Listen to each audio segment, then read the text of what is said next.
terlebih dahulu. Bismillahirrahmanirrahim. Baik, selanjutnya langsung saja ya. Saran yang akan disampaikan oleh Bapak Adi Fauzan. Baik, kepada beliau, dipersilakan.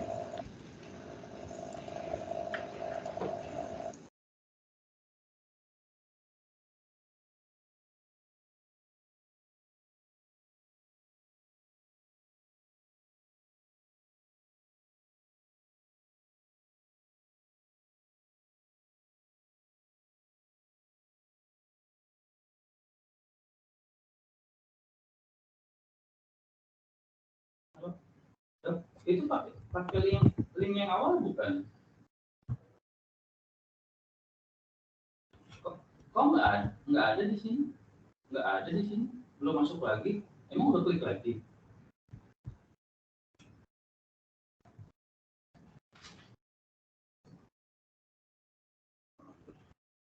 Saya kirim linknya ya.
Apakah suara saya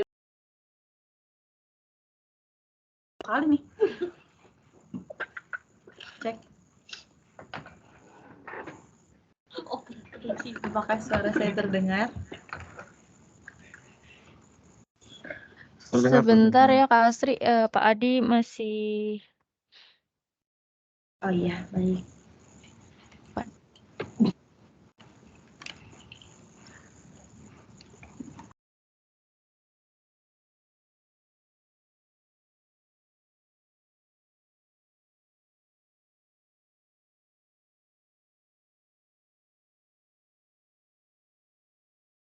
Assalamualaikum, suara saya keluar nggak?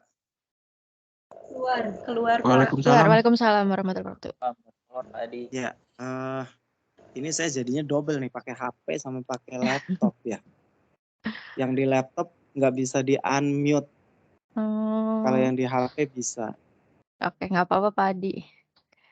Ya, double ya, nggak apa-apa ya. Nggak Oke, apa-apa. Bismillahirrahmanirrahim. Assalamualaikum warahmatullahi wabarakatuh. Waalaikumsalam warahmatullahi wabarakatuh. Selamat siang teman-teman dari RBP ya. Ini suaranya kecil amat ya. Dengeran kok, kedengeran. Dengeran ya. Ya, Coba di itu, yang hari ini keluar. saya akan membahas mengenai Permenpan RB nomor 45 tahun 2022, berikut turunannya dan implementasinya dalam formulir informasi jabatan. Saya share dulu ya, share screen ya.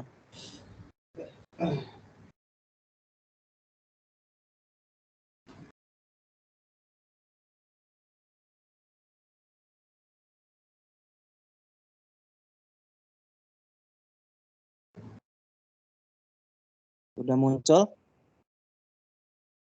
Sudah? Sudah Pak. Sudah ya. Oke.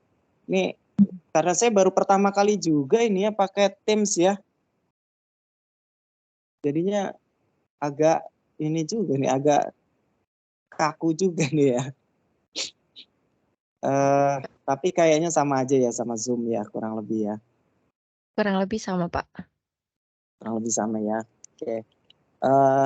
Baik, ini Permenpan 45 tahun 2022, karena ini saya kebetulan dadakan banget kemarin ya dimintanya. Jadi saya belum menyiapkan bahan, kita langsung buka dari peraturan dan contoh anjabnya aja ya teman-teman.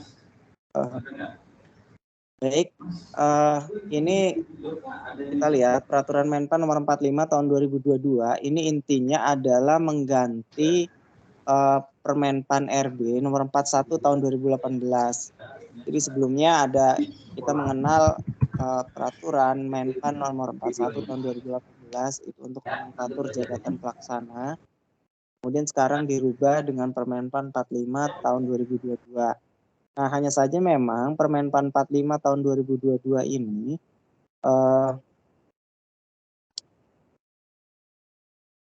mensimplifikasi jabatan pelaksana menjadi hanya 3 kelompok atau 3 klasifikasi jabatan saja, yaitu kelompok klerek, kemudian operator dan teknisi ya. Nah, teman-teman sekalian, sebetulnya lahirnya Permenpan 45 tahun 2022 ini dalam upaya membedakan antara jabatan fungsional dengan jabatan pelaksana. Ya, jadi yang sebelumnya ada jabatan-jabatan pelaksana yang tugasnya beririsan dengan jabatan fungsional ya. Nah, saat ini dipastikan jabatan pelaksana itu tugasnya tidak lagi beririsan dengan jabatan fungsional ya. Itu yang pertama. Kemudian yang kedua, lahirnya Permenpan 45 tahun 2022 ini adalah dalam rangka mensederhanakan tugas-tugas jabatan pelaksana ya. Tugas jabatan pelaksana yang sebelumnya sampai ke melakukan analisis gitu ya. Nah, di Permenpan 45 tahun 2022 ini tidak ada lagi tugas-tugas analisis ke dalam jabatan pelaksana. Karena tugas-tugas analisis akhirnya nanti akan menjadi tugas dari jabatan fungsional ya. Jadi kalau misalnya pada satu instansi pemerintah itu sudah ada jabatan fungsional ya, maka semua tugas-tugas yang sifatnya analisis, penyusunan rekomendasi gitu ya, itu masuk ke dalam tugas-tugas fungsional. Ya, sedangkan untuk tugas-tugas yang sifatnya sederhana seperti mengadministrasikan gitu ya, kemudian mengumpulkan data gitu ya. Nah, itu menjadi tugas dari jabatan pelaksana ya. Makanya jabatan pelaksana ini dibatasi tugasnya ya. Klasifikasinya dibatasi hanya untuk klerek, operator dan teknisi ya. Makanya tugas-tugas yang lebih kompleks tugas-tugas yang memerlukan keahlian yang lebih tinggi gitu ya, tugas-tugas yang memerlukan pegawai yang bisa multitasking. Nah, itu adanya di jabatan fungsional. Ya, sedangkan untuk jabatan pelaksana hanya melaksanakan tugas-tugas yang sifatnya administratif atau pengumpulan data gitu ya, mengklasifikasikan data gitu ya, tapi tidak sampai kepada mengolah, tidak sampai kepada menganalisis, tidak sampai kepada menyajikan data. Ya. Nah, ini yang harus kita pahami bersama karena ini nantinya akan menentukan ya ketika kita menyusun anjabnya itu kan menentukan uraian tugasnya apa saja ya. Uraian-uraian tugasnya apa saja yang bisa menjadi uraian tugas dari jabatan pelaksana. Apalagi seperti kita ketahui bersama bahwa dengan lahirnya Permenpan nomor 1 tahun 2023 tentang pembinaan jabatan fungsional, itu jabatan fungsional menjadi tidak tergantung lagi pada butir-butir tugas ya. Kalau sebelumnya jabatan fungsional itu bergantung pada butir-butir tugas ya sebagaimana diatur dalam peraturan Menpannya masing-masing jabatan fungsional, dengan adanya Permenpan 1 tahun 2023 maka jabatan fungsional tidak lagi bergantung pada butir-butir tugas. Nah, apa yang menjadi tugas dari jabatan fungsional tentunya harus disesuaikan dengan ruang lingkupnya ya. Jadi nanti tugas dari instansi pembina dari jabatan fungsional adalah menyusun ruang lingkup dari tugas jabatan fungsional ya. Bukan uraian tugasnya tapi ruang lingkupnya. Ya, jadi satu jabatan fungsional itu dia ruang lingkupnya di apa? Misalnya kayak analis SDM aparatur ya, itu menjadi binaan dari BKN, maka kita harus menyusun ruang lingkupnya gitu kan. Ruang lingkupnya tentunya tidak jauh dari pelaksanaan manajemen kepegawaian gitu ya. Nah, manajemen kepegawaian seperti yang kita ketahui bersama di dalam Undang-Undang ASN, di dalam PP Manajemen PNS itu ada 18 butir manajemen kepegawaian ya. Nah, dari 18 butir manajemen kepegawaian itulah yang menjadi ruang lingkup tugas dari jabatan fungsional analis SDM aparatur. Nah, demikian juga jabatan fungsional yang lainnya gitu ya. Itu harus disesuaikan dengan ruang lingkup dari jabatan fungsional tersebut, core-nya di mana gitu ya. Misalnya kalau pengelola jalan dan jembatan gitu ya, analis jalan dan jembatan gitu ya. Nah, itu kan core tugasnya ada di Kementerian PUPR ya. Nah, maka ruang lingkup yang disusun itu harus berkaitan dengan tugas dan fungsi dari Kementerian PUPR. Seperti itu. Nah, ini ruang lingkup untuk jabatan fungsional.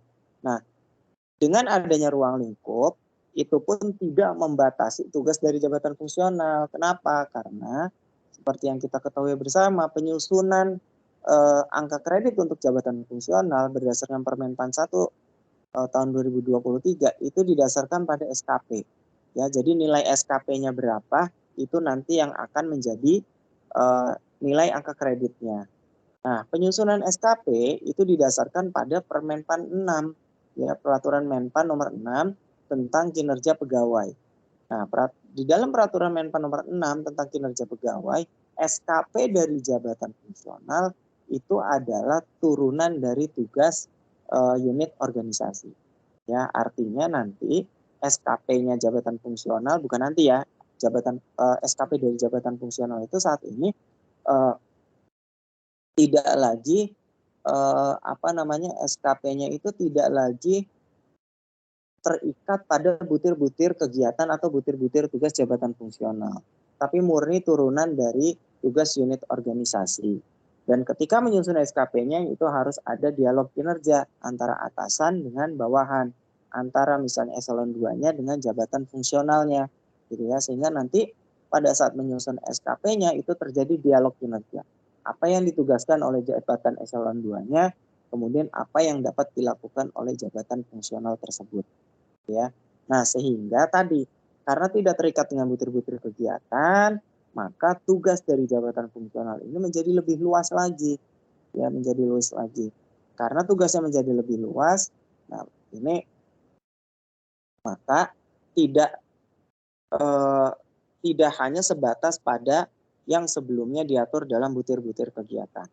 Ya, jadi harapannya dengan jabatan fungsional yang tugasnya lebih luas, ya maka fungsi-fungsi analisis itu diberikan kepada jabatan fungsional.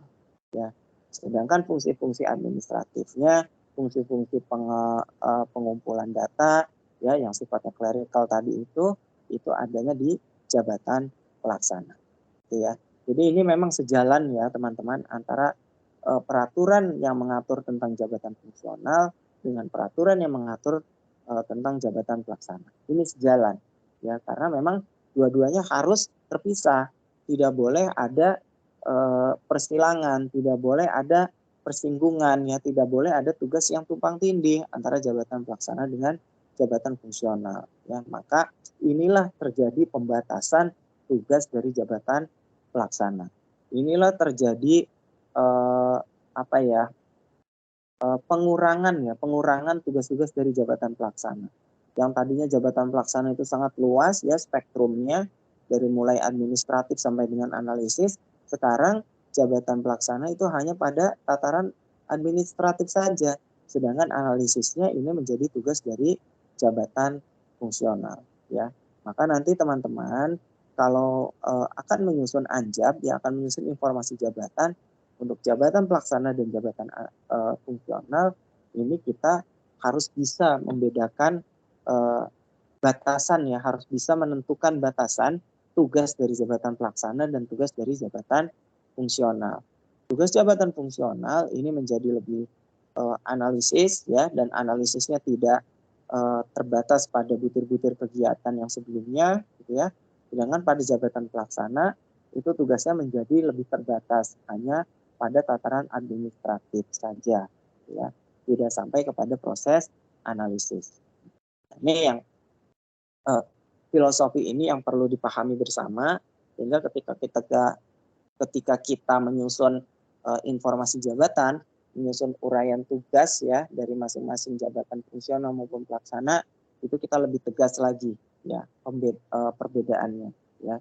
Yang sebelumnya ketika kita menyusun informasi jabatan untuk jabatan fungsional itu kita merujuk pada butir-butir kegiatan, sekarang kita tidak lagi merujuk pada butir-butir kegiatan karena aturan tentang butir-butir kegiatan pada jabatan fungsional itu sudah dihapuskan, tidak ada lagi ya. Maka penyusunan anjab untuk jabatan fungsional ini sama dengan penyusunan anjab untuk jabatan pelaksana gitu ya. Itu sama-sama kita harus meramu sendiri ya uraian tugasnya. Untuk membedakan antara pelaksana dan fungsional, kita harus melihat batasan yang tegas ya. Jadi kalau misalnya dalam satu unit organisasi, dalam satu instansi pemerintah, kita mau menyusun anjab untuk jabatan fungsional, kita juga menyusun anjab untuk jabatan pelaksana, tapi dalam satu unit organisasi yang sama, maka kita harus bisa membuat jarak pemisah gitu ya. Kita harus bisa membuat uraian tugas yang berbeda ya, di mana untuk jabatan pelaksana itu hanya pada tataran administrasi dan untuk jabatan fungsional itu sampai kepada tataran analisis dan penyusunan rekomendasi. Nah, kemudian nomenklatur jabatan pelaksana ditetapkan berdasarkan syarat dan tugas jabatan sesuai kebutuhan organisasi. Nah, jadi teman-teman sekalian, sebelumnya mungkin dalam satu instansi pemerintah itu dengan Permenpan 41 tahun 2018 itu jabatannya sangat banyak ya, jabatan pelaksananya itu sangat banyak. Tapi dengan Permenpan 45 tahun 2022 ini jabatan pelaksananya nanti terbatas ya, tidak sebanyak yang ada di dalam Permenpan 41 tahun 2018. Sehingga nantinya jabatan-jabatan pelaksana yang udah ada saat ini itu harus harus disederhanakan. Ya, disederhanakan menjadi jabatan pelaksana tertentu yang diatur dalam turunan dari Permenpan nomor 45 tahun 2022 ini. Ya, nanti saya akan perlihatkan ke teman-teman turunan dari Permenpan 45 tahun 2022 ini. Nah, namun demikian, meskipun tadi jabatannya sudah disederhanakan ya dari jabatan pelaksana yang banyak sekali, disederhanakan hanya menjadi beberapa jabatan saja, ya.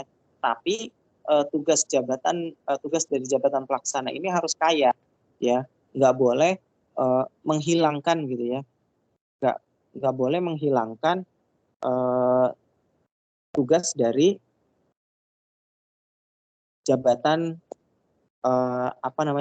tugas dari jabatan pelaksana yang ada di dalam unit organisasi itu, ya. Karena tadi jabatan pelaksana yang sebelumnya ada banyak, kemudian menjadi disederhanakan menjadi lebih sedikit, ya. Maka tugas-tugas yang sebelumnya ada di banyak jabatan pelaksana itu menjadi tugas hanya beberapa jabatan pelaksana saja, ya. Di BKN sudah dicoba ya teman-teman sekalian. Sebelumnya jabatan pelaksana di BKN itu ada 78. Kemudian dengan turunnya Permenpan 45 tahun 2022 ini, maka jabatan pelaksananya hanya tinggal 12 saja, ya. Bayangkan dari 78 menjadi 12, ya. Berarti kita benar-benar harus mensederhanakan jabatan-jabatan pelaksana yang sebelumnya, ya. Dan kita juga harus menetapkan batasan tadi, ya, tugas dari jabatan pelaksana itu. Kemudian nomenklatur jabatan pelaksana digunakan sebagai acuan bagi setiap instansi pemerintah untuk menyusun dan menetapkan kebutuhan, ya. Jadi nanti kalau jabatan pelaksananya sudah ditentukan apa saja yang mungkin bisa di dalam satu unit organisasi, berikutnya adalah menyusun dan menetapkan kebutuhan. Artinya menghitung berapa sih jabatan pelaksana yang kita pilih ini kebutuhannya, gitu ya.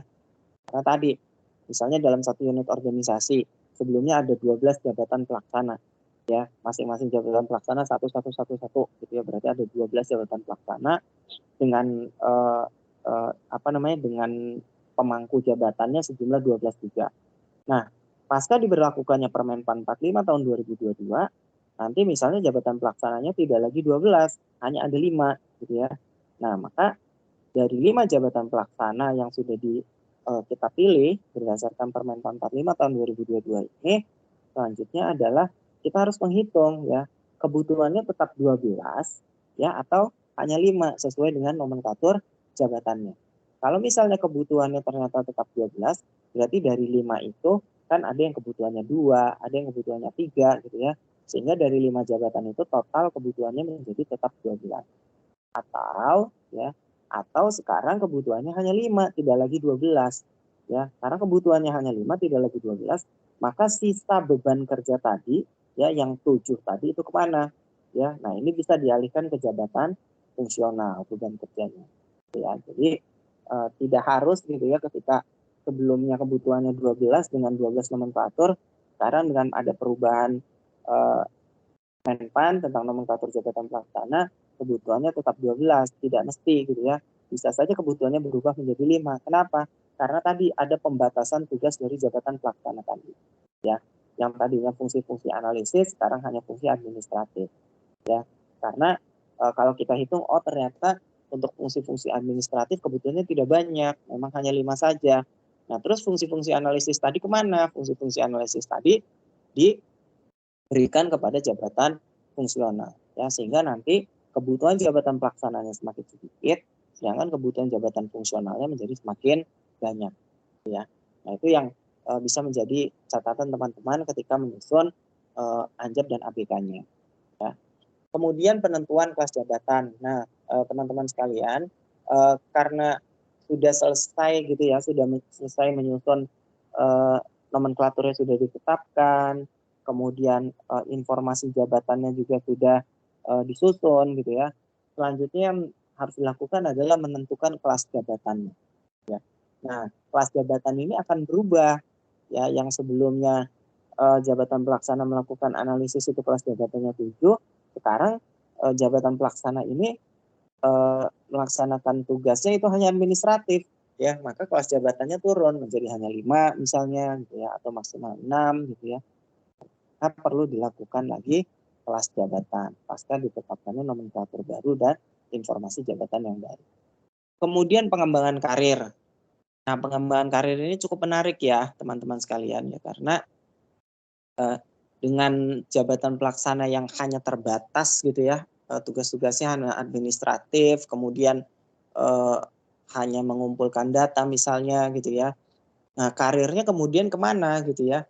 Tentunya karirnya adalah untuk jabatan pelaksana ini bisa mengambil karir ke jabatan fungsional, gitu ya.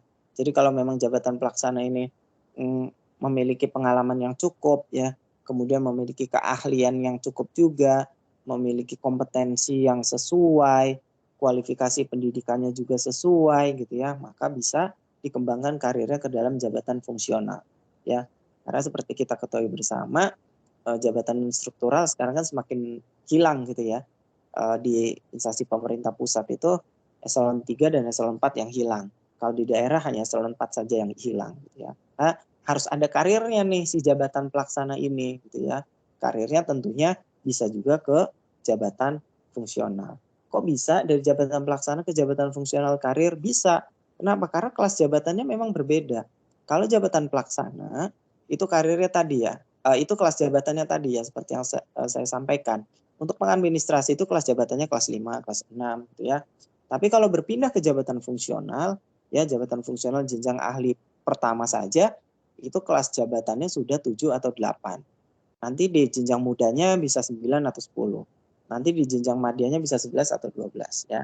Artinya berpindah dari jabatan pelaksana ke jabatan fungsional itu juga bisa berarti pengembangan karir ya. Bisa juga berarti kenaikan karir pegawai gitu ya, promosi pegawai gitu ya. Jadi tidak selalu yang namanya promosi itu dari pelaksana ke struktural, dari pelaksana ke fungsional pun itu bisa merupakan promosi ya. Kemudian ada pengembangan kompetensi. Nah, pengembangan kompetensi ini teman-teman sekalian, ini kompetensi yang kira-kira apa yang diharapkan dari jabatan pelaksana yang sudah kita tentukan tadi, baik nomenklaturnya maupun informasi jabatannya. Ya, jadi kalau sebelumnya kompetensi yang dibutuhkan untuk jabatan pelaksana itu adalah misalnya administrasi perkantoran saja, tapi karena sekarang jabatan pelaksananya merupakan penggabungan dari beberapa jabatan pelaksana yang sebelumnya, maka kompetensi apa lagi nih yang diperlukan?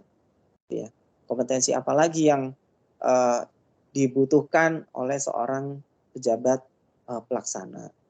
Kemudian ada penilaian kinerjanya gitu ya, nanti SKP-nya dibuatnya seperti apa gitu ya. SKP-nya yang sebelumnya hanya ada 5, sekarang berubah menjadi 10 gitu ya, karena ada perubahan nomenklatur jabatan tadi. Atau SKP-nya yang sebelumnya sampai kepada tugas-tugas analisis ya, sekarang di dalam SKP-nya hanya ada tugas-tugas administratif. Kemudian penggajian dan tunjangan tentu ya ini berkaitan dengan kelas jabatannya tadi, dan yang terakhir adalah pemberhentiannya ya. Pemberhentiannya kalau jabatan pelaksana itu kan di dalam aturannya untuk pejabat administrator ke bawah ya, pejabat administrator ke bawah yaitu jabatan pelaksana, jabatan fungsional jenjang pertama gitu ya, jabatan fungsional jenjang muda gitu ya. Nah, itu masa pensiunnya kan di usia 58 gitu ya. Nah, ini juga harus diatur gitu. Jadi untuk jabatan pelaksana itu proses pemberhentian dari pensiunnya itu di usia 58 tahun. Oke. Kemudian usulan penetapan nomenklatur jabatan pelaksana. Nah, teman-teman sekalian, sebetulnya dari Menpan itu sudah membuka membuka peluang lah ya, membuka kesempatan kepada instansi pemerintah untuk mengusulkan jabatan pelaksana apa saja kira-kira yang dibutuhkan dalam satu instansi pemerintah. Ya, nah hanya saja memang kemarin kalau saya lihat ya itu tidak semua instansi pemerintah mengusulkan gitu ya, sehingga yang ditetapkan oleh Menpan untuk jabatan pelaksana sebagai turunan dari Permenpan 45 tahun 2022 ini tidak terlalu banyak gitu ya. Kemudian instansi teknis mengusulkan penetapan nomenklatur jabatan pelaksana kepada menteri, kemudian usulan penetapan nomenklatur jabatan pelaksana minimal memuat klasifikasi jabatan, nomenklatur jabatan ya, kemudian ada tugas jabatan, uraian tugas jabatan, syarat jabatan, hasil kerja atau output, klasifikasi pendidikan, kompetensi teknis, manajerial dan sosiokultural, kedudukan jabatan dalam peta jabatan, dan informasi faktor jabatan. Ya. Jadi nanti teman-teman sekalian, kalau kita sudah menyusun informasi jabatan, tentunya poin dari A sampai dengan G ini ya terisi semua. Ya. Selanjutnya kita menyusun ini standar kompetensi teknis, manajerial, dan sosiokulturalnya. Setelah ini selesai, selanjutnya adalah menyusun ke dalam peta jabatan. Ya. Dan yang terakhir adalah menyusun informasi faktor jabatan. Untuk apa? Untuk menentukan kelas jabatan dari jabatan pelaksana tersebut. Oke, ini untuk Permenpan 45 tahun 2022. Kira-kira ada pertanyaan teman-teman sekalian? Silakan kalau ada yang mau bertanya. Ada?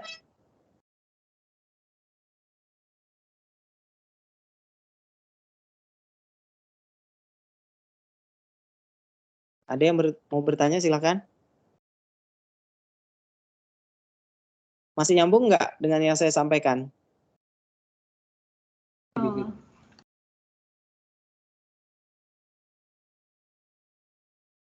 Gimana? Tahun ini RBP lagi ada program penyusunan anjab nggak ya?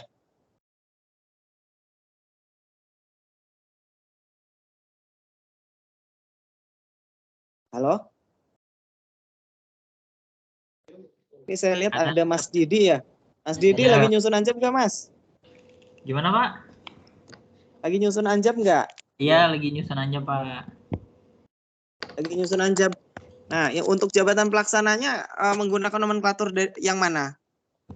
Kemarin sih di Bawaslu kan sempat karena udah keluar yang Kepmen 1103 ini kita coba usulkan. Ya, nomenklatur yang baru, Pak Adi. Kan ada nomenklatur yang general, ada nomenklatur yang memang diusulkan dari masing-masing instansi pengusul. Nah, sebenarnya pertanyaannya lebih kayak gini sih, Pak Adi. Kemarin muncul pertanyaan, sebenarnya instansi, misalnya Bawaslu nih, mau pakai analis pemeriksa forensik digital gitu kan. Itu kan yang punya kan Kominfo tuh. Nah, itu sebenarnya butuh formatnya masih sama kayak Permenpan 41 tahun 2018 yang nggak perlu ada izin ke instansi pengusulnya, ataukah harus ada izin gitu. Mungkin pertanyaannya itu dulu. Ya. Jadi ini menarik ya gitu. Sebetulnya sih seharusnya instansi apa ya, kalau jabatan fungsional itu kan ada instansi pembina ya. Seharusnya sih memang instansi pembinanya itu yang menstandarkan anjabnya ya, yang menstandarkan anjabnya untuk masing-masing jabatan pelaksana yang menjadi core bisnis dari instansinya gitu. Tapi memang kelihatannya dari instansi yang menjadi core bisnis dari jabatan pelaksana ini belum menyusun informasi jabatannya. Maka setiap instansi pemerintah itu menyusun masing-masing gitu ya, seperti yang sebelumnya gitu. Nah, yang menjadi permasalahan adalah betul gitu ya, bisa jadi satu jabatan pelaksana dengan jabatan pelaksana yang lainnya itu memiliki tugas yang berbeda gitu ya, padahal nomenklaturnya sama gitu ya, atau lintas instansi apalagi gitu ya, antar unit organisasi saja dengan nomenklatur jabatan pelaksana yang sama bisa jadi berbeda isian dari informasi jabatannya gitu ya, apalagi yang berbeda instansi gitu. Nah, makanya kalau saya lihat sih akhirnya selama belum ada regulasi ya yang mengatur bahwa instansi pengguna dari jabatan pelaksana itu harus melapor kepada instansi pengusulnya ya, atau instansi core dari jabatan pelaksana tersebut, maka instansi pengguna jabatan pelaksana boleh gitu ya menggunakannya langsung gitu tanpa izin dari instansi instansi pengusul dari jabatan pelaksana itu yang tadi gitu Mas. Berarti untuk sementara sah-sah aja ya Pak Adi ya, kalau misalnya kayak tadi Bawaslu mau pakai analis forensik digital gitu, itu nggak perlu izin dulu. Iya, nggak perlu. Cuma secara tusinya tetap turun dari OTK-nya Bawaslu. Iya, betul. Oke, siap. Kalau dari saya pertanyaan itu dulu Pak Adi. Dari yang lain Ya. mungkin monggo. Oke, ada yang lain silakan yang mau bertanya. Nanya, tadi bahasanya kan harus clerical ya, kalau yang di Ya. Permenpan 45. Tapi tadi ada bahasa kayak di Bawaslu itu analis. Apakah itu diperkenankan berdasarkan Permenpan 45 tahun 2022? Karena kalau ada bahasanya analis kan lebih ke JF-nya ya. Ya. Setelah ada JF juga kan, pengawas pemilu ya. Baru tuh periksa forensik digital kalau nggak salah. Nah ini nyambung aja sih sebenarnya, kalau nggak salah tadi di pasal 4 itu dijelaskan ada clerk, operator sama teknisi. Makanya nama-namanya lebih ke tugas fungsi yang sebenarnya kayaknya benar-benar membantu mengumpulkan ataupun ya nggak mengoperasikan juga sistem informasi paling ya kalau operator ya. Ya mungkin perlu diperjelas itu. Terus yang tadi kalau nggak salah ada terkait standar kompetensi teknisnya ya yang dibuat ya. Kalau nggak salah manajerial sama kultural itu kan sudah tinggal mengadopsi dari yang peraturan Menpan 1 tahun 2020 gitu kalau nggak salah ya. Standar kompetensi jabatan itu. 37 2018. Ah itu mungkin ya. Kalau nggak salah ya itu. Kan tinggal mengambil kompetensi teknisnya aja ya, tinggal menyusun itu. Ya, tinggal menyusun kompetensi teknisnya betul. Ya. Iya, mohon izin hanya itu aja.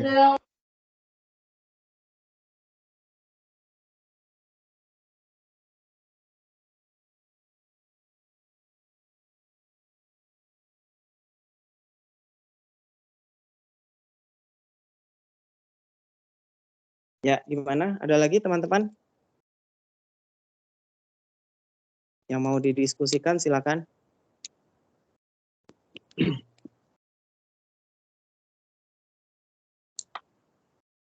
Ini saya sebentar ya.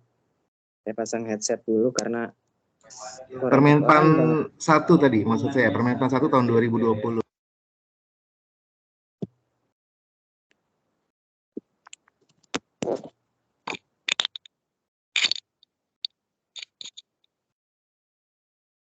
Ya. Gimana, Mas? Tadi yang kompetensi itu yang Permenpan 1 tahun 2020 itu kan kalau nggak salah ada di situ juga ya disebutkan ya. Kompetensi teknis. Kalau Permenpan 1 2020 itu tentang pedoman analisis jabatan ya? Ya, itu enggak beda, Mas. Beda ya? Beda. Oke. Kalau standar kompetensi itu di Permenpan 37 2018.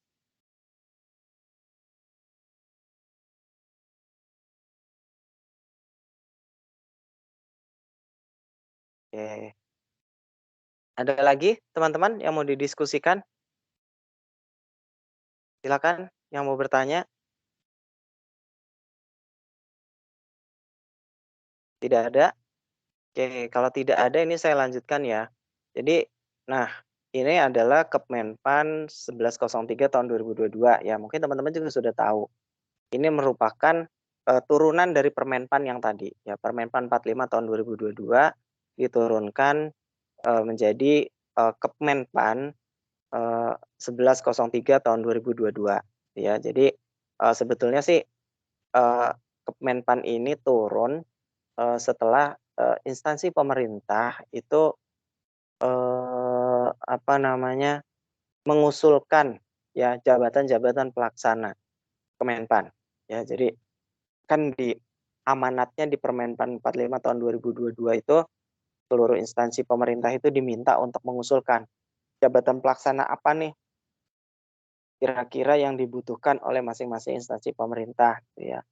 Nah, setelah memperoleh usulan dari instansi pemerintah, barulah Menpan kemudian menetapkan Kemenpan 1103 tahun 2022 ya. Nah, Kemenpan 1103 tahun 2022 ini sebetulnya intinya adalah berisi lampiran ya, lampiran tentang jabatan pelaksana itu sendiri. Ya, jadi nanti instansi pemerintah ini tinggal memilih jabatan pelaksana apa saja yang paling tepat yang dibutuhkan oleh masing-masing instansi pemerintah. Ya, nah ini kalau kita lihat ini sudah tidak ada lagi jabatan pelaksana yang analis gitu ya. Kalau kita lihat di sininya di nomenklaturnya ya. Semua jabatan pelaksana bahasanya penelaah, pengadministrasi, pengolah gitu ya.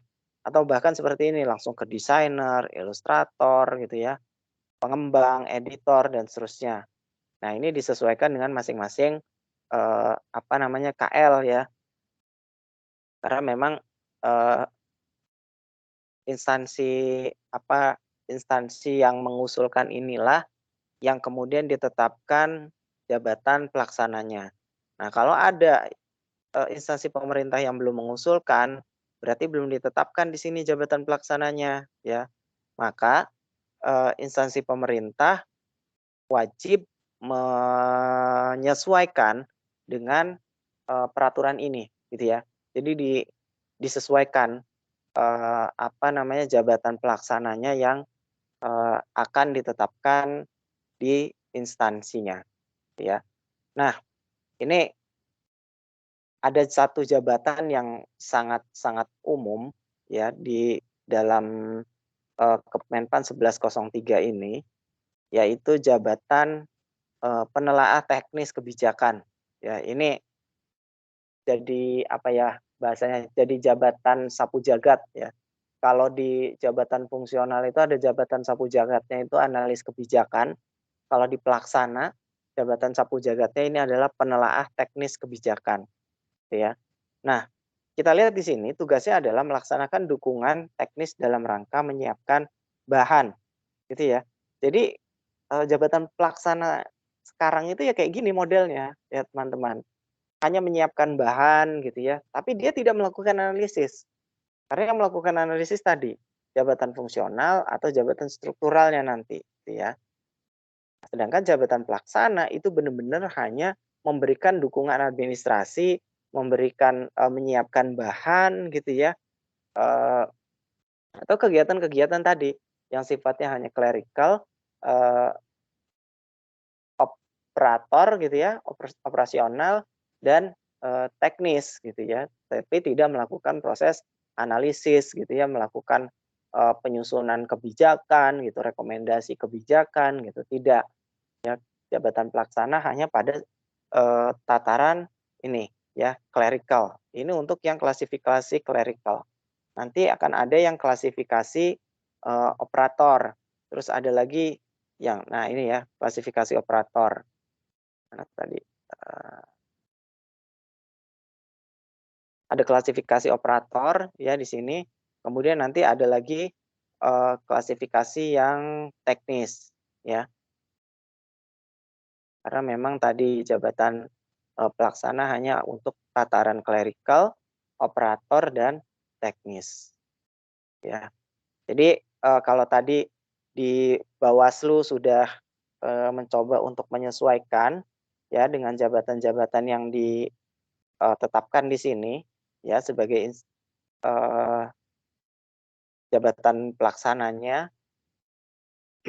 maka nanti teman-teman yang menyusun anjab untuk Bawaslu ya ini diharapkan bisa menyesuaikan ya. Jadi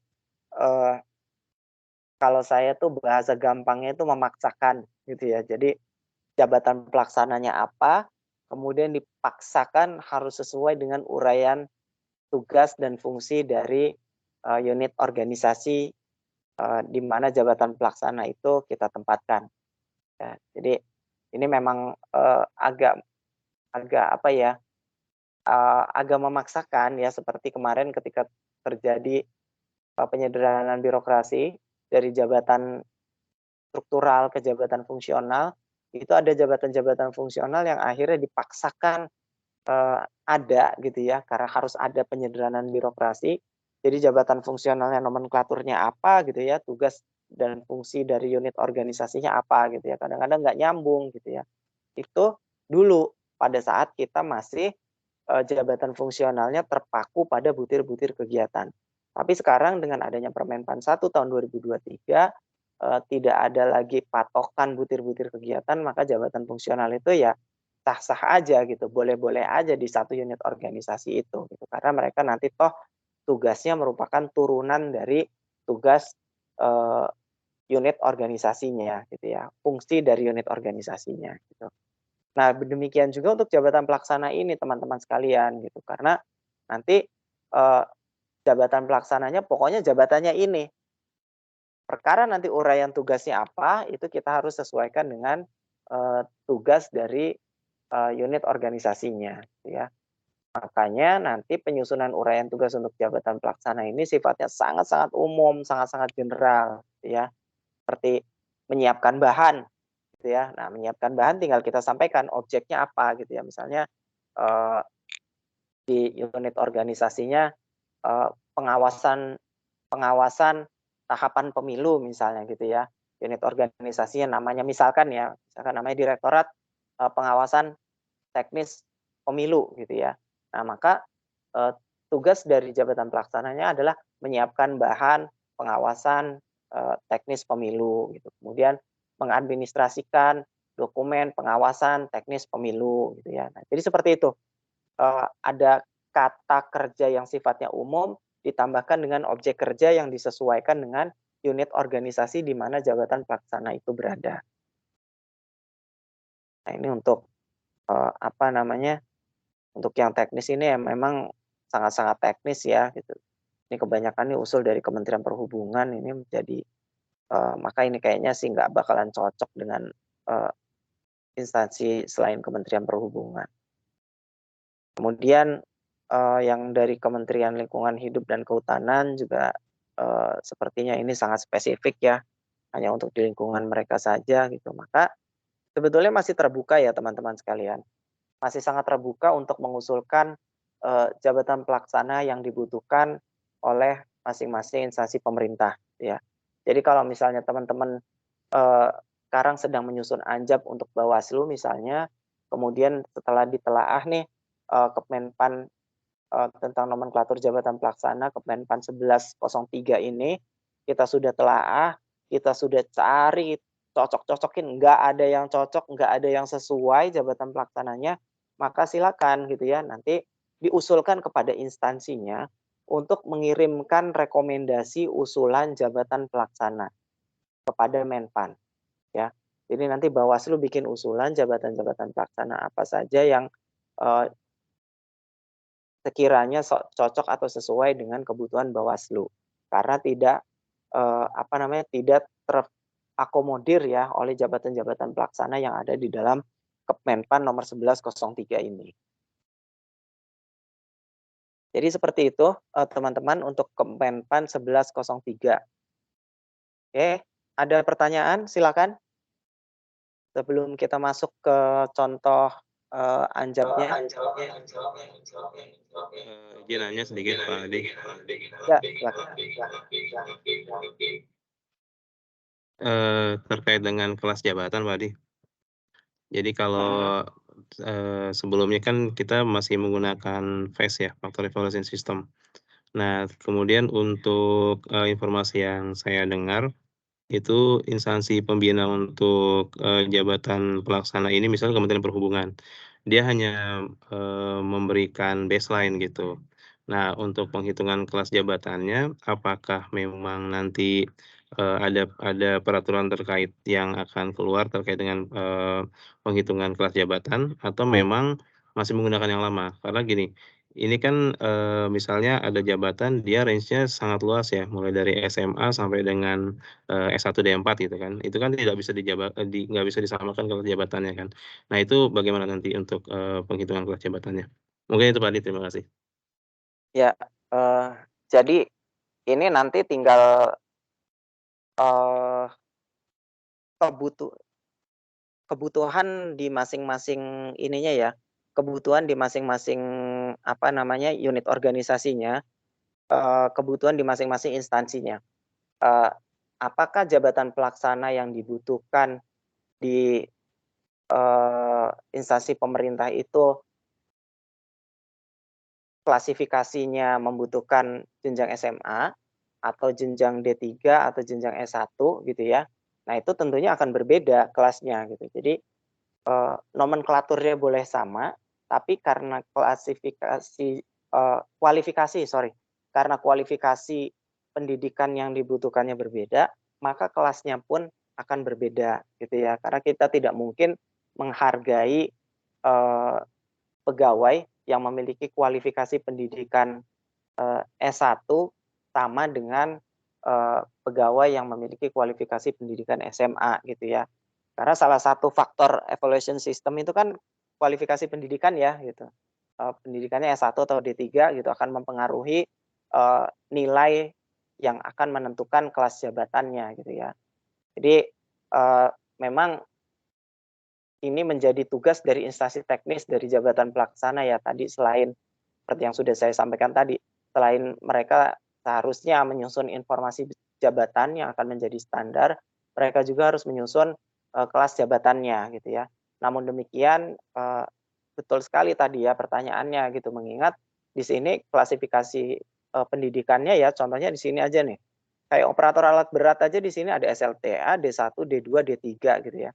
Kan nggak mungkin ini, kelasnya pasti beda gitu ya antara SLTA, D1, D2 atau D3. Maka ini harus disesuaikan ya, dikembalikan lagi ke masing-masing instansinya gitu ya. Jadi instansi teknis dari jabatan pelaksana tetap membuat standarnya, tapi standarnya ini bukan standar kelasnya ya, tapi lebih ke standar ke apa namanya kok saya lupa, info-faktor jabatannya gitu ya, info-faktor jabatannya, bukan ke kelas jabatannya.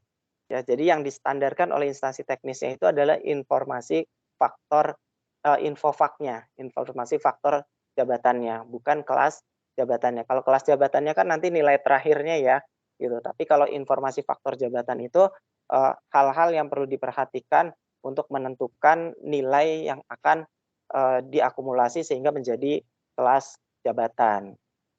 Jadi seperti itu.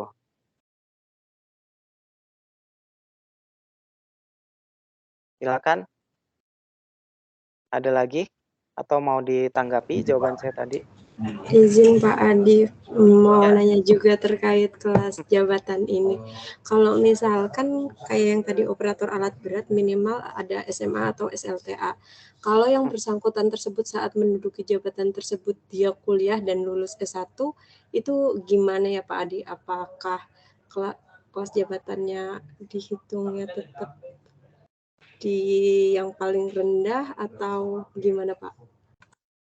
Ya, jadi ini harus diperhatikan ya, sama dengan ketika kita menyusun anjab. Ketika kita menyusun anjab, itu kan yang kita susun itu jabatannya ya. Yang kita analisis itu jabatannya, bukan orangnya gitu ya. Jadi meskipun orang yang menduduki jabatan itu jenjangnya SMA, D3, S1, S2 ataupun S3, ya informasi jabatannya ya itu gitu. Tidak berpengaruh terhadap informasi jabatannya.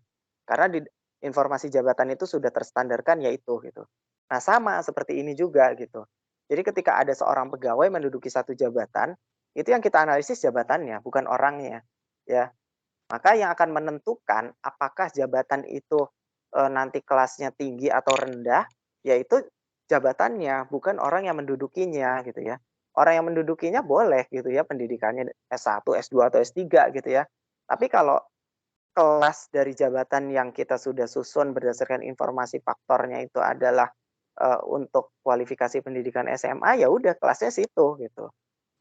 Ya, maka kalau ada pegawai misalnya dia tadinya menduduki jabatan operator gitu ya dengan kualifikasi pendidikan SLTA. Kemudian dia meningkatkan pendidikannya nih gitu jadi S1 gitu ya atau S2 bahkan gitu ya.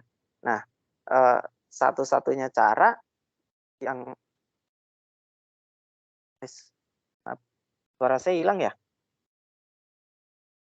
Masih kedengeran. Oh, masih. Ya deh, masih kedengeran ya. Nah, satu-satunya cara yang bisa dilakukan adalah pegawai tersebut berpindah ke dalam jabatan lainnya yang kelasnya lebih tinggi gitu. Dia nggak boleh stay di situ, atau kalau dia mau tetap stay di situ ya dia harus terima dengan kelas jabatan yang rendah tadi gitu ya. Jadi seperti itu, Mbak. Oke, baik Pak, terima kasih. Ya.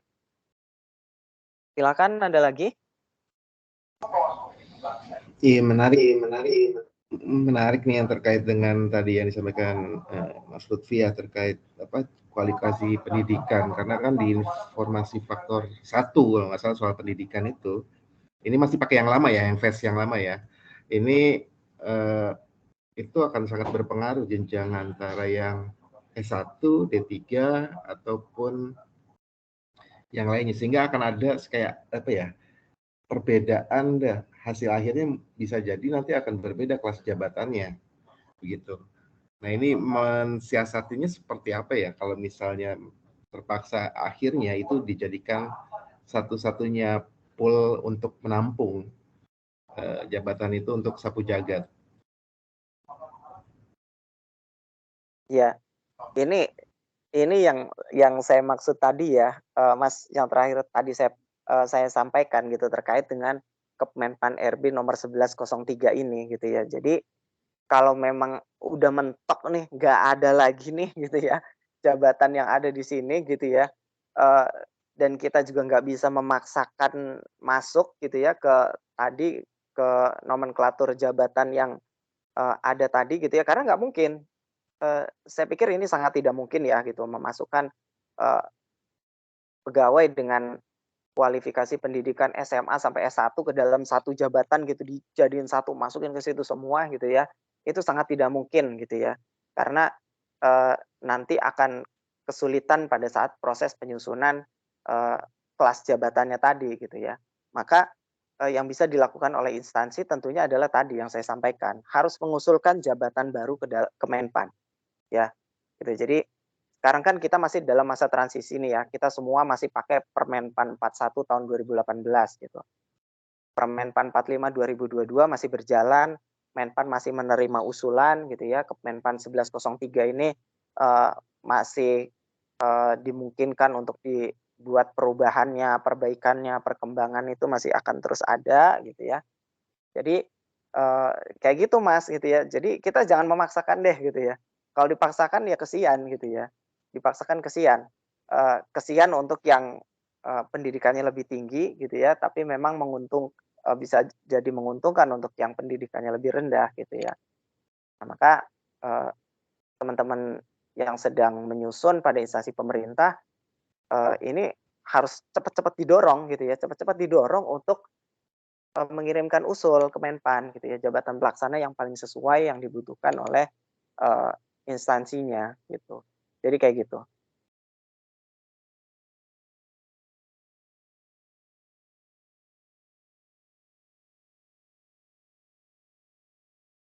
Silakan. Ada lagi? Izin, kalau nomenklaturnya apakah bisa diulang yang Permenpan 41? Itu. Untuk diusulkan kembali ya, misalnya seperti driver atau supir ya, atau sejenisnya, karena kan ada pekerjaan yang memang sifatnya itu kan sangat teknis ya, kayak supir itu kan teknis sekali. Ya.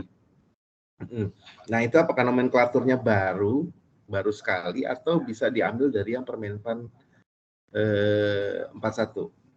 Ya, oke. Ini jadi batasannya adalah tadi ya di Permenpan 45 2022. Batasannya jelas. Jabatannya itu harus clerical, operator, dan teknis. Gitu ya. Ini batasannya. Artinya tidak semua yang di Permenpan 41 itu bisa diusulkan. Ya, karena bisa jadi jabatannya tidak di antara 3 tadi ya. Dia bukan clerical, dia bukan teknis, dia bukan operator ya. Dia analisis misalnya gitu ya. Dia pengelola misalnya gitu kan, itu kan nggak bisa masuk ya. Karena hanya 3 ini yang diperbolehkan. Itu yang pertama. Kemudian yang kedua, tadi dicontohkan sopir boleh nggak dimasukin lagi? Nah, teman-teman sekalian, seperti yang kita ketahui bersama ya bahwa ada 3 ya, ada 3 jabatan, 3 atau 4 gitu ya, saya lupa. Ada 3 atau 4 jabatan yang itu tidak lagi diberlakukan untuk ASN, ya baik PNS maupun P3K, ya.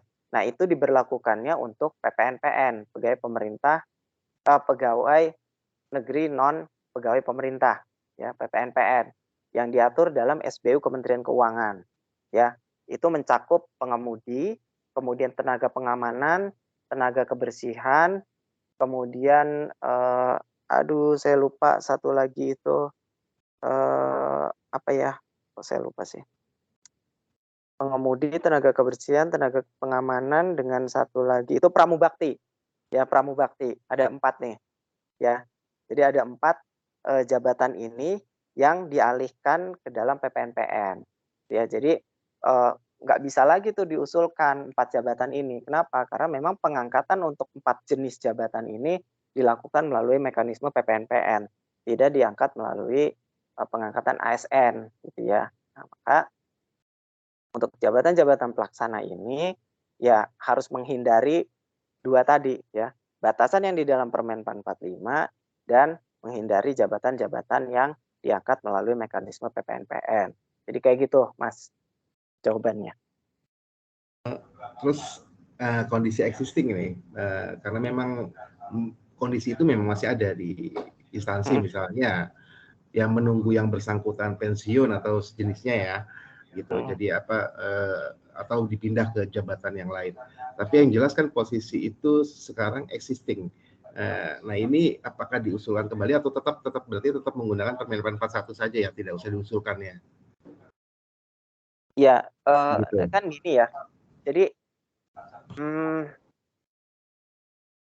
tahapannya kan jabatan ditentukan dulu dalam satu unit organisasi. Kemudian jabatan-jabatan ini ditetapkan, disusun informasi jabatannya.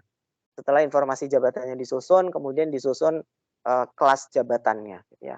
Nah, kalau kelas jabatannya udah disusun kan nanti ditetapkan, ya kan? Ditetapkan dalam peraturan instansi pemerintah, ya kalau di BKN itu peraturan kepala BKN gitu ya, tentang jabatan pelaksana dan kelasnya. Nah, biasanya kan bunyinya kayak gitu tuh.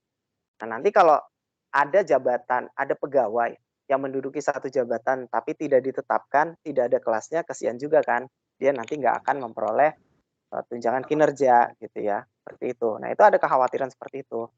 Maka kalau kita berpikirnya, ini kan mau pensiun udah biarin aja deh gitu. Nah, nanti kasihan gitu ya, ketika peraturannya sudah ditetapkan, jabatannya udah ada, kelasnya udah ada, ya. Nah, sedangkan dia nggak termasuk nih gitu, maka dia nggak bisa tuh dapat tunjangan kinerja. Karena kalau dia dapat tunjangan kinerja nanti akan menjadi temuan ya, pertemuan di teman-teman BPK nih gitu. Maka saya pikir ya sudah gitu, kita berjalan aja gitu, jangan ngelihat teman-teman yang mau pensiun gitu ya. Kalau ngelihat teman-teman yang mau pensiun, kita nggak selesai-selesai nih kerjaannya gitu, nggak kelar-kelar gitu ya. Jadi tetap kita tetapkan saja jabatan-jabatan apa saja yang sesuai dengan instansi di mana kita berada gitu ya, atau di unit kerjanya gitu ya. Kemudian nanti kalau sudah ditetapkan ya pegawai-pegawai yang ada di tempat kita, jabatan pelaksananya itu dibuatkan SK baru disesuaikan dengan nomenklatur jabatan yang sudah ditetapkan gitu, seperti itu. Izin nyambung, berarti yang diusulkan, berarti kan ini kan misalnya si driver atau supir ini kan terkait dengan protokol, bisa dinamakan mungkin jabatan pelaksana yang baru terkait teknisnya ya, berarti ya, tapi tidak menggunakan nomenklatur yang seperti itu, meskipun tugasnya sebenarnya intinya ya tetap aja mengawal, nyupir atau sejenisnya begitu kan? Ya, betul. Gitu ya, seperti itu ya. Oke. Oh ya, yang diusulkan ini apakah core instansinya saja atau seluruhnya termasuk supportingnya seperti umum? Tadi kan kalau driver itu adanya di umum ya biasanya. Semuanya ya yang diusulkan? Iya, diusulkan aja semuanya. Jabatan pelaksana apa saja yang dibutuhkan, misalnya Bawaslu nih, Bawaslu butuh jabatan pelaksana apa saja sih gitu ya. Nanti biar teman-teman Menpan yang nyaring gitu ya. Jadi nanti kan teman-teman Menpan itu akan menyaring, oh jabatan ini sudah diatur oleh kementerian yang lain gitu, jabatan yang ini sudah diatur oleh lembaga yang lain gitu ya. Itu. Ini nanti biar Menpan yang ngatur, yang nyaring gitu. Yang pasti kita mengusulkan jabatan-jabatan yang dibutuhkan oleh Bawaslu yang belum terakomodir oleh Kemenpan 1103 gitu. Seperti itu. Baik, terima kasih. Ya. Oke, ada lagi teman-teman yang lainnya?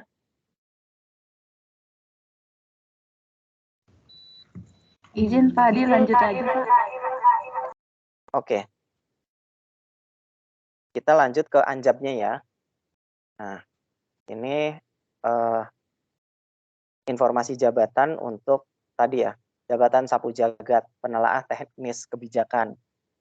Jadi kalau nggak salah di BKN itu sekitar berapa jabatan ya? Tadi dari 78 jadi 12. Itu sekitar 20 jabatan dijadikan satu menjadi jabatan ini, penelaah teknis kebijakan. 20 jabatan pelaksana yang sebelumnya ya. Nah, ini ikhtisar jabatannya ini memang akhirnya dibuat sangat-sangat umum ya, melaksanakan kegiatan penelaahan dalam rangka penyusunan rekomendasi teknis kebijakan gitu ya. Nah, ini menarik sekali teman-teman sekalian gitu ya. Walaupun di sini tugasnya adalah melakukan penelaahan, tapi sebetulnya jabatan pelaksana ini kan tidak sampai melakukan penelaahan gitu ya. Ini Menpan juga kemarin menyampaikannya seperti itu gitu ya. Jadi agak aneh juga ya, nama jabatannya penelaah, tapi ikhtisarnya juga melakukan penelaahan gitu ya, tapi dia tidak melakukan tugas penelaahan. Jadi dia cuma sampai ke mengelompokkan gitu ya. Jadi mengumpulkan bahan nih ya, mengumpulkan bahan-bahan, kemudian dia mengidentifikasi masing-masing bahannya, kemudian dikelompokkan bahan-bahan itu. Yang termasuk kelompok A, termasuk kelompok B, termasuk kelompok C gitu ya. Dia kelompokkan. Sudah sampai situ saja tugasnya. Ya tidak sampai membuka bahan itu kemudian dibaca gitu ya, kemudian ditelaah gitu ya, dipelajari gitu bahannya, tidak sampai situ. Hanya sampai kepada tadi mengelompokkan bahan-bahan yang sudah dikumpulkan gitu. Ya, ini ya mungkin perbedaan menerjemahkan atau mendefinisikan kalimat penelaahan gitu ya. Kemudian syarat jabatannya ini ada S1-nya ya, S1 bidang manajemen, psikologi dan seterusnya. Ini masih merujuk ke Kemenpan ini ya, Kemenpan 1103-nya. Saya tarik ke atas tadi. Maaf ya, ini laptop saya ini agak lemot ini.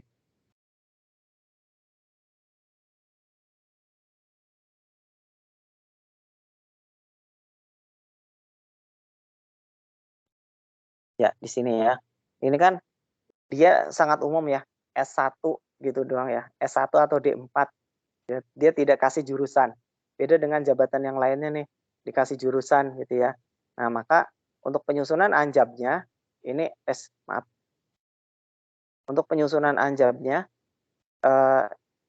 kenapa dibatasi di sini di BKN ya? Karena memang tadi gitu. Jadi memang akhirnya dari 20 jabatan yang dirangkum menjadi satu jabatan ini dibutuhkan kualifikasi pendidikannya apa saja gitu ya. Akhirnya pakai garis miring nih.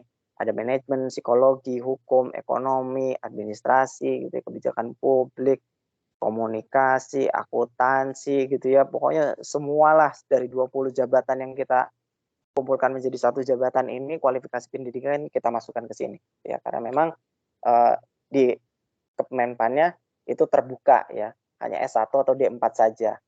Nah, makanya ini kenapa saya sebut dengan jabatan sapu jagat juga karena itu. Dia kualifikasi pendidikan yang dibutuhkannya itu ya cuma S1 atau D4.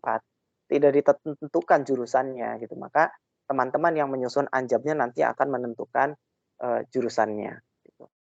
Kemudian karena ini jabatan pelaksana, diklat penjenjangannya ini diklat Latsar ya. Kemudian diklat teknisnya ada manajemen ESN, manajemen SDM, perencanaan strategis, manajemen resiko gitu ya. Pokoknya semua diklat-diklat teknis yang dibutuhkan dari 20 jabatan tadi ya. Kemudian pengalamannya, ini pengalamannya boleh dikosongkan saja ya, karena ini jabatan pelaksana, yang artinya bisa direkrut melalui CPNS gitu ya. CPNS fresh graduate gitu ya, belum memiliki pengalaman kerja sama sekali kan bisa ya direkrut untuk menduduki jabatan pelaksana gitu. Maka pengalamannya boleh dikosongkan. Kemudian untuk uraian tugasnya, nah ini untuk uraian tugasnya mulai dari proses mengidentifikasi ya seperti yang saya bilang tadi, mengklasifikasi, menelaah, ya ini sampai ke menyusun rekomendasi segala ya, padahal sebetulnya untuk jabatan pelaksana ini tidak sampai kepada menyusun rekomendasi gitu ya, hanya mengidentifikasi, mengklasifikasi, mengelompokkan gitu ya, hanya sampai situ saja. Kemudian yang lainnya ya, hasil kerjanya disesuaikan dengan uraian tugasnya seperti biasa. Jadi teman-teman sekalian, proses penyusunan anjabnya seperti biasa ya, karena kita masih menggunakan peraturan yang sama ya, pakai Permenpan 1 tahun 2020, peraturan BKN nomor 9 tahun 2022 gitu ya, untuk penyusunan anjabnya, maka masih sama ya, butir-butir informasi jabatannya, kemudian proses penyusunannya, data-data yang harus disusunnya juga masih sama. Hasil kerjanya ini disesuaikan ya, disesuaikan dengan masing-masing uraian tugas, karena uraian tugasnya ada 5 tadi, maka hasil kerjanya pun ada 5. Demikian juga bahan kerjanya, uraian tugasnya ada 5, bahan kerjanya ada 5. Kemudian peralatan kerja atau perangkat kerjanya juga sama ya. Uraian tugasnya ada 5, maka perangkat kerjanya pun ada 5. Kemudian tanggung jawabnya juga seperti itu ya, disesuaikan. Wewenangnya juga, kemudian korelasi jabatan, kondisi lingkungan kerja, risiko bahaya, syarat jabatan, ini masih sama ya teman-teman sekalian. Belum berubah gitu ya proses penyusunan anjabnya, makanya mungkin ini saya hanya menampilkan saja.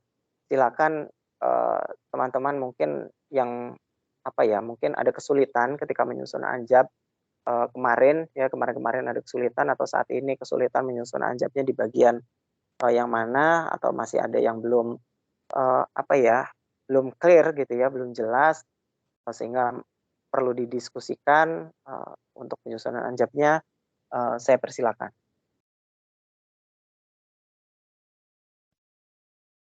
Silakan, ada yang mau diskusi terkait penyusunan anjab, karena saya pikir teman-teman di RBP sudah punya pengalaman ya, sudah beberapa kali menyusun anjab gitu, tapi mungkin ada hal-hal yang masih perlu ditanyakan, silakan gitu. Karena secara umum kan, secara general, secara peraturan pun saya pikir sudah cukup memahami ya. Silakan.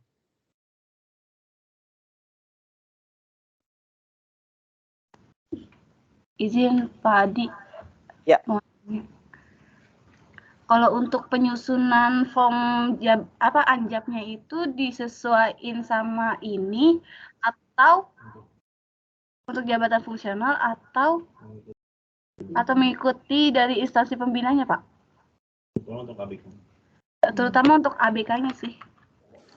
Oh, untuk ABK. Kalau untuk ABK ya tentu berbeda ya. Kalau untuk ABK memang akhirnya mengikuti aturan dari instansi pembina ya. Untuk jabatan fungsional ini ya ceritanya ya.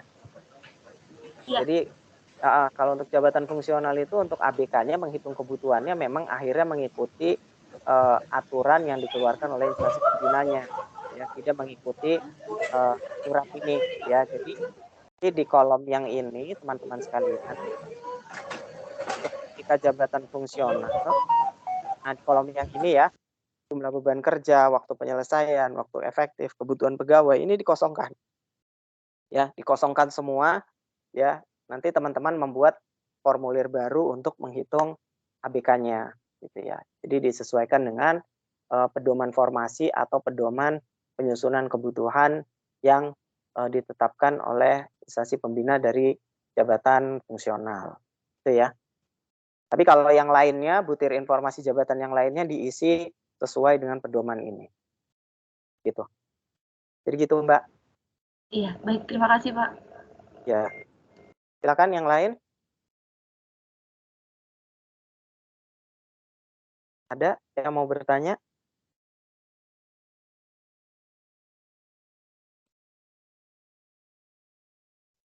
Silakan.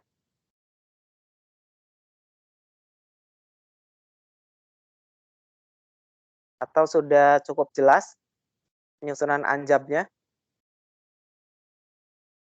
Kalau teman-teman masih menggunakan itu ya, apa namanya? Aplikasinya masih pakai yang Simanja ya untuk menyusun anjab ABK-nya ya? Iya masih Pak, masih pakai itu kita. Masih ya, oke. Kemarin ya tempat saya lihat masih oke lah ya, karena itu masih merujuk ke Permenpan 1 tahun 2020 ya. Tinggal kayaknya ada beberapa hal yang perlu disesuaikan ya supaya memudahkan ketika menyusun anjabnya. Nah, jadi gini teman-teman, BKN kan kita sudah mengeluarkan SI-ASN ya, Sistem Informasi ASN. Nah, kemudian di SI-ASN itu instansi pemerintah diminta untuk menyusun SOTK, kemudian diminta menyusun informasi jabatan. Ya, jadi nanti instansi pemerintah itu menyusun informasi jabatannya itu melalui SI-ASN. Nah, supaya instansi pemerintah itu tidak double mengerjakannya, ya artinya dia tidak mengerjakan di Simanja juga, nanti di SI-ASN juga mereka menyusun lagi.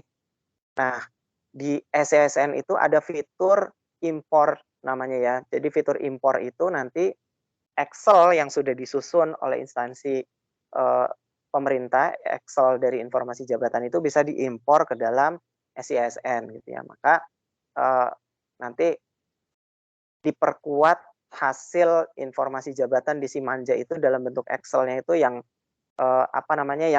yang sesuai lah gitu ya. Gitu. Jadi nanti teman-teman dicoba-coba lagi dari hasil penyusunan anjab di dalam Simanja itu coba di-download dalam bentuk Excel-nya. Nah, hasilnya tepat enggak gitu ya. Jangan-jangan masih ada bugs gitu ya. Jangan-jangan masih ada yang kepotong gitu ya. Karena nanti Excel yang output dari Simanja itu bisa diimpor ke dalam SI-ASN gitu. Gitu ya.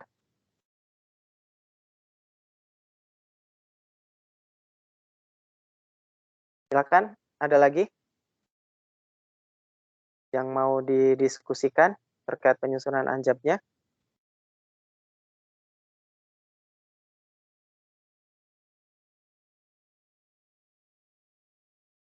Atau teman-teman udah bisa langsung go? Jadi saya pikir kalau terkait dengan Permenpan 45 tahun 2022, yang menjadi tugas dari teman-teman sekarang adalah yang menjadi tugas berat ya, maksud saya menjadi tugas beratnya adalah mengidentifikasi sekian banyak jabatan pelaksana pada satu instansi pemerintah itu menjadi hanya beberapa saja jabatan pelaksana yang diatur dalam Kemenpan nomor 11/03 ya. Seperti itu. Izin Pak Adi. Mungkin PR-nya itu yang kami pahami ya. Berarti kan sekarang instansi masih menggunakan Permenpan 41 gitu ya. Kemudian kan ini ada nomenklatur baru jabatan fungsional di Kepmenpan 1103 ini. Nah, berarti kita perlu cari ini ya, sandingannya gitu ya. Maksudnya jabatan pelaksana yang sekarang ada di Permenpan 41 yang memang digunakan oleh instansi itu kemudian mau kita alihkan ke jabatan yang mana gitu yang terkait dengan sesuai dengan Kepmenpan 1103 gitu ya. Mungkin awalnya itu dulu kali ya. Terus baru setelah itu kita buatkan anjabnya, ABK-nya, kelas jabatannya dan sebagainya. Mungkin gitu. Mohon tanggapannya. Ya, betul seperti itu. Sama kayak kemarin yang instansi lakukan ketika terjadi penyederhanaan birokrasi. Ya kan? Jadi instansi itu cari-cari tuh jabatan fungsional apa yang cocok dengan jabatan struktural. Ya, nah sekarang jabatan pelaksana apa yang cocok dengan Kemenpan 1103 gitu. Jadi sama persis dengan yang sudah dilakukan kemarin pada saat penyederhanaan birokrasi. Jadi kalau kemarin urusannya jabatan fungsional, sekarang urusannya jabatan pelaksana gitu ya. Dan memang ini jadi nanti teman-teman RBP juga bisa rekomendasinya itu tidak hanya itu ya. Jadi tidak hanya jabatan pelaksana ini dipindahkan ke jabatan pelaksana sesuai dengan Kemenpan 1103 gitu ya. Tapi juga rekomendasinya dari teman-teman RBP juga bisa jabatan pelaksana ini dipindahkan ke jabatan fungsional gitu ya. Jadi ketika kita tidak menemukan jabatan pelaksana yang sesuai dengan Kemenpan 1103 ya. Jadi selain kita juga mengusulkan jabatan pelaksana yang baru ke Menpan, kita juga coba dulu nih cari ya jabatan fungsional. Ada nggak jabatan fungsional yang cocok untuk jabatan pelaksana itu? Ya, karena memang kan semangatnya sekarang ini kita mendorong pegawai untuk ke jabatan fungsional ya. Apalagi sekarang jabatan fungsional itu tidak repot-repot ngumpulin angka kredit ya. Kan kemarin kan yang menjadi permasalahan dari pegawai adalah malas ke jabatan fungsional gitu ya. Karena harus ngumpulin angka kredit gitu setiap tahun, itu repot banget gitu ya. Mendingan jabatan pelaksana, santai aja nanti 4 tahun juga naik pangkat gitu ya. Nah, sekarang kan jabatan fungsional kan tidak terikat lagi dengan angka kredit gitu. Jadi saya pikir teman-teman yang menduduki jabatan pelaksana saat ini pun tidak masalah gitu ya ketika berpindah ke dalam jabatan fungsional. Malah diuntungkan ketika mereka berpindah ke jabatan fungsional. Kenapa? Karena tidak terbatas yang namanya jabatan fungsional itu. Ya tidak terbatas. Kalau jabatan pelaksana kan terbatas ya. Hanya pangkat golongan ruangnya itu kalau S1 mentok di 3D. Terus kalau S2 mentok di 4A gitu. Tapi kalau fungsional kan selama tersedia formasinya dia bisa naik ke jenjang yang lebih tinggi terus gitu ya. Jenjang muda sampai ke 3D. Nanti kalau naik ke jenjang madya bisa naik ke 4A, 4B, 4C gitu kan. Jadi lebih panjang karirnya gitu ketimbang menduduki jabatan pelaksana. Itu. Jadi betul ya, sekarang yang perlu dilakukan adalah mencocokkan jabatan pelaksana sesuai Permenpan 41 tahun 2018 ke dalam Kemenpan 1103. Kalau sudah dicocok-cocokkan masih mentok juga, cari jabatan fungsional yang sesuai.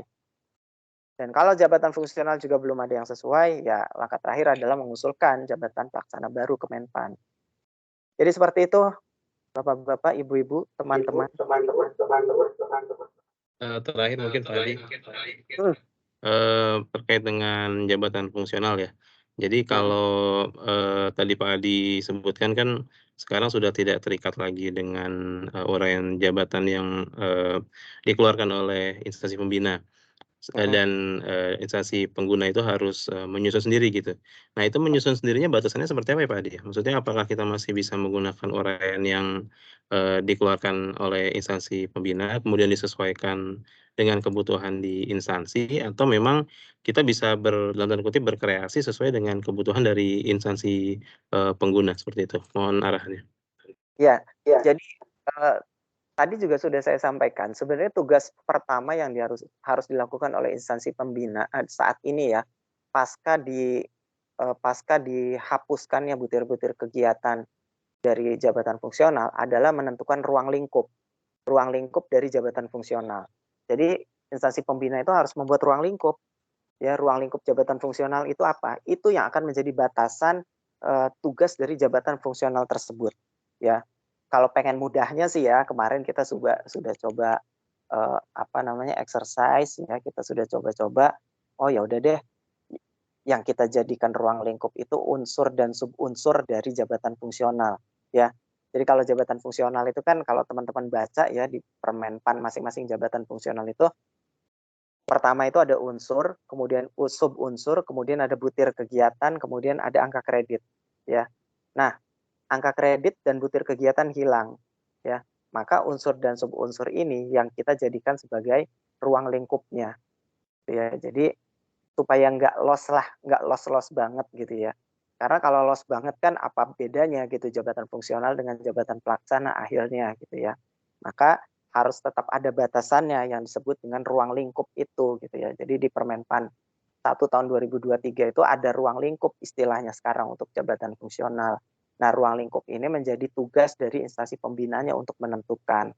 Nah, untuk mudahnya gitu sementara ruang lingkup ini diambil dari unsur dan subunsur di dalam Permenpan masing-masing jabatan fungsional. Itu yang akan menjadi batasannya gitu. Ya, namun demikian sekali lagi teman-teman sekalian penentuan angka kredit jabatan fungsional saat ini berdasarkan SKP. SKP dasarnya adalah Permenpan 6. Nah, kalau kita lihat Permenpan 6 untuk menyusun SKP itu kan tidak menggunakan butir-butir kegiatan.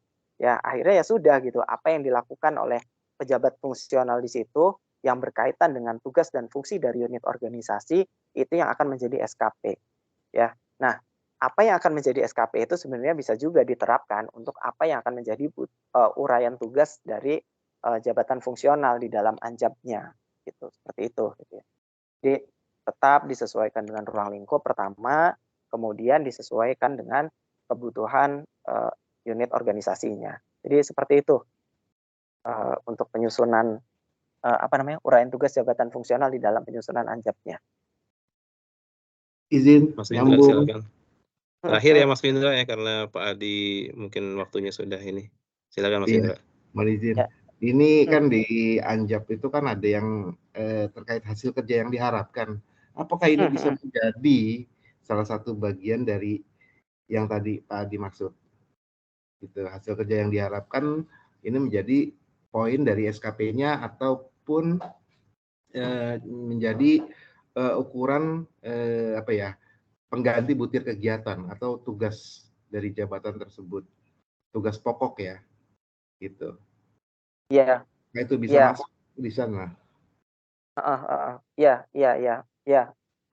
Betul Mas Wildan, bisa itu ya. Itu bisa dijadikan sebagai uraian tugas dari jabatan fungsional ya di dalam anjabnya gitu. Itu bisa juga dilakukan karena kan yang namanya hasil kerja yang diharapkan itu kan hasil dari dialog kinerja ya antara atasan dengan bawahan gitu, antara jabatan struktural eselon 2 dengan jabatan fungsional yang ada di situ gitu kan. Terjadi dialog kinerja, apa nih yang diharapkan oleh atasan, kemudian apa yang bisa dilakukan oleh bawahannya gitu ya.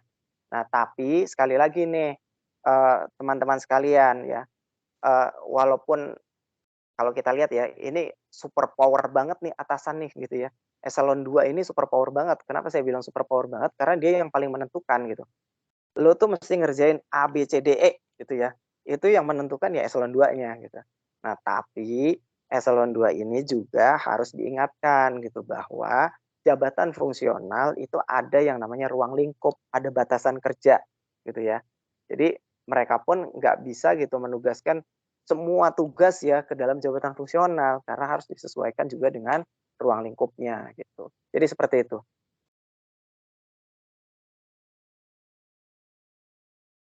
Nanti kalau kurang puas japrian aja Mas Indra sama Mas Adi. Agak berat itu yang terakhir itu mengingatkannya itu agak berat itu. Oh iya. Iya betul. Tapi harus diingatkan lah. Iya, makanya ini teman-teman instansi pembina ini harus cepat gitu ya. Kalau ruang lingkupnya belum ada ya nantinya bakalan loss gitu. Loss aja terus gitu ya kayak sekarang gitu kan. Jadi eselon 2 yang menentukan mengerjakan apanya, tugas-tugas apa yang harus dikerjakannya. Ini aku mikirnya bahayanya kalau kayak dokter gitu. Dokter butir kegiatannya dihapus sementara mereka tugas fungsinya sangat jelas, spesifik. Betul, ya. Nah, tiba-tiba ya ngeri juga ya. Tiba-tiba dokter suruh jadi PPK gitu ya, pengelola keuangan. Itu kejadian kok di Pemda itu di tempat istri ya, begitu. Iya benar. Begitu diberikan tugas itu ya bingung pasti. Betul, ya. Baik teman-teman, sepertinya itu saja yang bisa kita diskusikan pada siang hari ini. Nanti mungkin di lain kesempatan kita masih banyak lah ya waktu kita untuk diskusi lagi. Silakan saja, saya siap. Tinggal dicocokkan waktunya kapan kita akan diskusi lagi, baik dengan materi yang sama ataupun materi yang berbeda. Terima kasih sekali lagi saya ucapkan. Dan mohon maaf dengan segala keterbatasan yang ada ya, karena ini memang banyak kendala teknis siang hari ini. Laptopnya yang lemot, internetnya yang lemot, aduh macam-macam deh. Iya Pak Adi, nggak apa-apa. Terima kasih atas waktunya. Mungkin sebelum penutupan kita foto bersama dulu kayak tadi ya. Open kamera. Mungkin bisa di kamera dulu teman-teman supaya kita bisa foto bersama.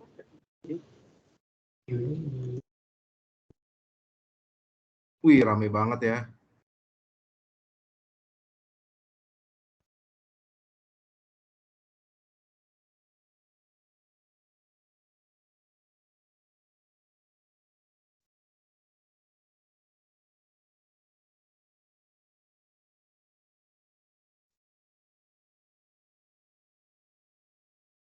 Jadi kita foto bersama ya di 1, 2, 3. Oke. 1, 2, 3. Oke, cukup? Dah 2 kali. Oke. Udah cukup. Iya. Ya. Oke, terima kasih Pak Adi, teman-teman semua. Ya, Nanti sama-sama. kita ketemu lagi Sama-sama. di acara RBP selanjutnya. Nantikan saja, mudah-mudahan bermanfaat untuk semua. Izin menutup kegiatan ini. Terima kasih. Assalamualaikum warahmatullahi wabarakatuh. Waalaikumsalam warahmatullahi wabarakatuh.